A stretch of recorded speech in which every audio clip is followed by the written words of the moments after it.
বাংলাদেশ পাকিস্তান সম্পর্কের শেকড় পেছনে গিয়েছে 1947 সালের দেশভাগে, কিন্তু সেই সম্পর্কের সবচেয়ে বড় বাঁক আসে 1971 সালে।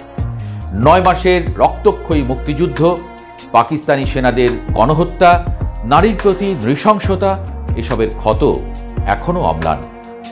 বাংলাদেশের জন্মের পর থেকেই পাকিস্তানের সঙ্গে সম্পর্কের মূল বাধা হয়ে দাঁড়ায় 3টি ঐতিহাসিক ইস্যু। 1971 সালের গণহত্যার জন্য পাকিস্তানের আনুষ্ঠানিক ক্ষমা চাওয়া, আটকে থাকা পাকিস্তানি নাগরিকদের প্রত্যাবাসন, আর অবিভক্ত পাকিস্তানের সম্পদে বাংলাদেশের ন্যায্য হিস্সা। এই 3টি ইস্যু এখনও অমীমাংসিত রয়ে গেছে। দীর্ঘদিন ধরে পাকিস্তান এ বিষয়ে অস্পষ্ট অবস্থান নিয়েছে, ক্ষমা চাওয়ার ব্যাপারে গা ছাড়া মনোভাব দেখিয়েছে,